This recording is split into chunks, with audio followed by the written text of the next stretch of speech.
பார்த்து ஒரு மாதிரி உங்களை ட்ரீட் பண்ண அந்த மாதிரி விஷயங்கள்லாம் பார்த்துருப்பீங்க. மேலும் வந்து அரசாங்கம் வந்து உங்களை வந்து உறுதிப்படுத்தாம இந்த அளவுக்கு கேவலமா நடக்குது.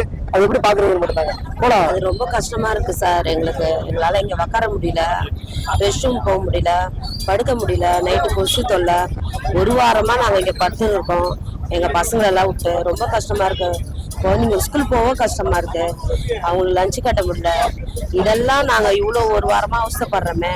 இந்த முதலமைச்சர் என்னன்னு கூட கேள்வி கேட்கல, எங்களுக்கு பதில் சொல்லல. எங்களுக்கு ரொம்ப என்ன பண்ணணுமோ தெரியல.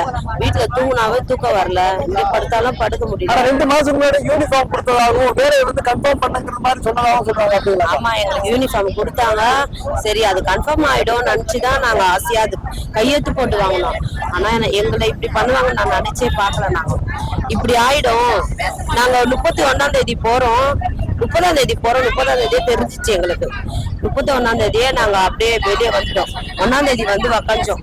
ஒரு வாரம் ஆகுது. என்ன ஏது எங்களுக்கு ஒரு எதுவுமே சொல்லல.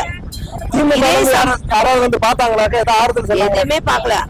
அந்த ஆட்சியில இருந்து ஒருத்தருப்பாங்க. எல்லாரும் வந்துட்டாங்க. ஐயா முதலமைச்சர் ஐயா மட்டும் எங்களை என்னன்னு கூட கேட்கல. வந்து விசாரிக்க.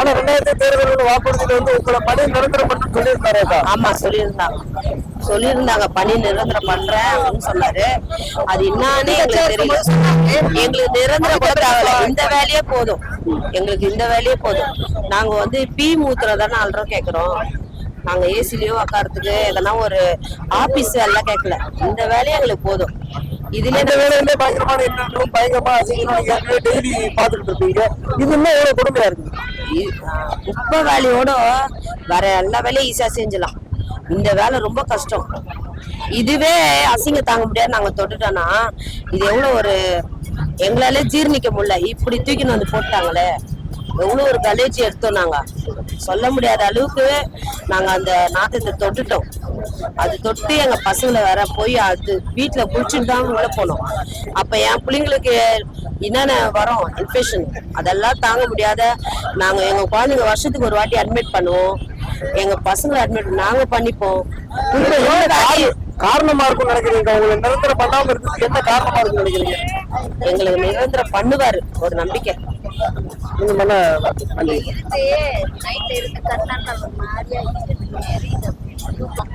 வெள்ளிக்கிழமை ஆயிடுச்சு. 1ஆம் தேதி இருந்து உட்காந்துக்கிறோம். இன்னும் ஒரு விடுவே காலமும் வரல. இருக்கிறதா சாப்பிடுறதா தெரியல. வாடகை கட்டணும். வீட்டுல இருக்கிற பிரச்சனை பாக்கணும். குழந்தை குட்டிங்களா தூக்கின்னு வந்து உட்காந்துக்கிறோம். எங்க பொண்ணு குழந்தை பிறந்து அதை கூட ஒன்னும் பார்க்காம 5 நாளா உட்காந்துக்கிறோம். குழந்தை பிறந்து இருக்குது. வீட்டுல ஹாஸ்பிட்டல் இருக்கிறாங்க. அதையும் விட்டு இங்க தான் வந்து உட்காந்துக்கிறேன். என்ன பண்ணது தெரியும். இந்த வாரம் வேலை பார்க்கறதா அதை வேலை பார்க்கறதா தெரியாம உட்காந்துக்கிறேன். சீமான் அவர்கள் வந்து போராட்டம் பண்றேன்னு சொல்லியிருக்காங்க. அந்த போராட்டத்துக்கு நீங்க கலந்துப்பீங்களா? கண்டிப்பா கலந்துப்போம். எங்களுக்கு வெற்றி கிடைச்சா நாங்க கலந்துக்கோம். கண்டிப்பா கலந்துக்கோம்.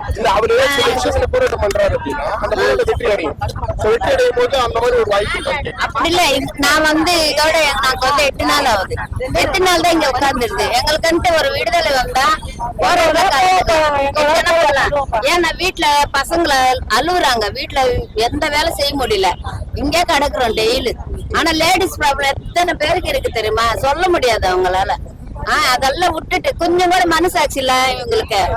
வெள்ள பில்டிங்னு சொல்றாங்க. எங்க வரலாறு எல்லாம் அந்த பில்டிங்ல இருக்கு. எங்களுக்கு ஏதாவது பண்றாங்களா சொல்லுங்க? ஆனா வாக்குறுதி திமுக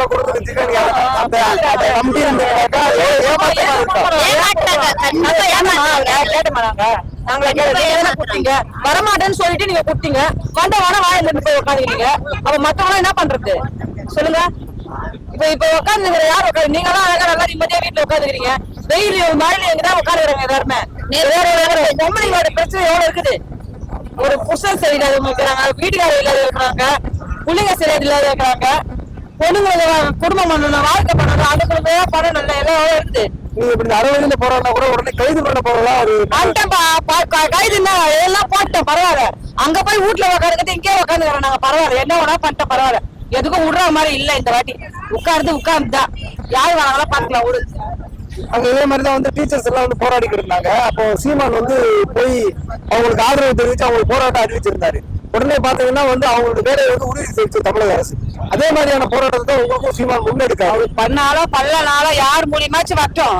நாங்க வேணாம்னு சொல்ல. சீமான் வந்தாலும் சரி, யார் வந்தாலும் சரி, யார் நல்லது பண்ண வந்தாலும் அவங்களுக்கு ஆதரவு நாங்க கொடுப்போம். இப்ப எந்த கட்சியுமே உங்களுக்காக வந்து ஆறுதல் தெரிவிக்காங்க. ஆனா யாரும் போராட்டத்தை அறிவிக்கிறாங்க. சீமான் மட்டும் அறிவிச்சிருக்காரு. எப்படி அவர் கொஞ்சம் மனசாட்சி இருக்கு, அதனால அவர் பண்றாரு. அவர் தான் நாங்க செய்ய முடியும். அவருக்கு மனசாட்சி.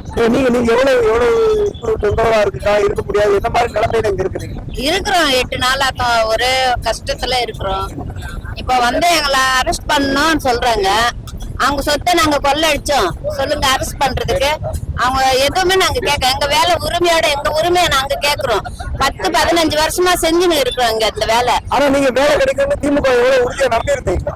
ஆமா, திமுக நான் அவர்தான் வாக்கு எதிர்கட்சி முதலமைச்சரா வாக்கு கொடுத்தாரு, அது நிறைவேற்றல. இப்போ அவர் கொடுத்த வாக்கு தானே நாங்க இங்க போராட்டம் பண்றோம். எங்க வேலை எங்களுக்கு கொடுத்த நான் ஏன் நடுரோட்ல இருக்கிறோம் சொல்லுங்க? வேற எந்த கட்சியில வந்து உங்களுக்கு ஆறுதல் சொல்றாங்க?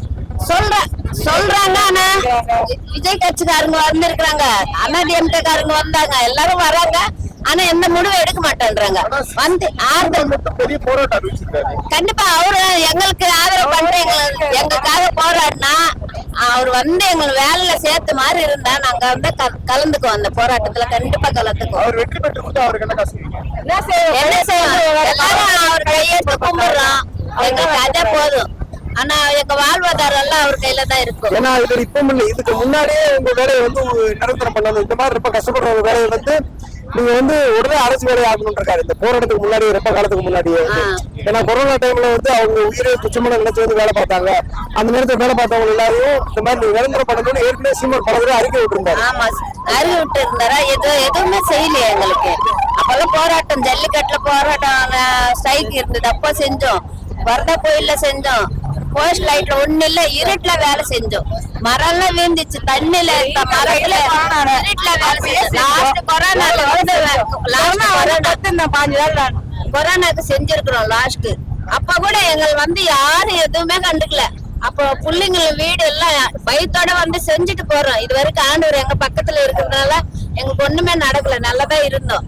இப்போ வாக்குறுதி கொடுத்துட்டு திடீர்னு 1ஆம் தேதி வேலை போனா கையெழுத்து வாங்காம வேலையில போங்கன்னா எவ்வளவு பெரிய அக்குற அநியாயம் இது.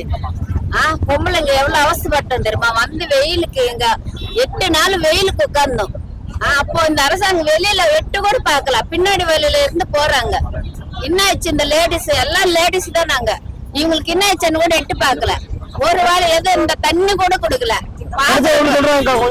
போராடுவாங்க, அதுக்கப்புறம் கூட்டத்தை கலைச்சிடுவாங்க அப்படின்னு சொல்றாங்க. இந்த வாட்டு போக மாட்டோம். எங்க உயிர் இங்க விட்டா கூட பரவாயில்ல, நாங்க போக மாட்டோம். எங்க வேலை எங்களுக்கு நிரந்தரம் வேணும். நாங்க பர்மிட் பண்ணணும் அப்படின்னு கேக்குறோம். எங்க வேலை எப்ப மாதிரி எங்க வேலை எங்களுக்கு கொடுங்க, இதே சம்பளம் கொடுங்க, அதே போதும்.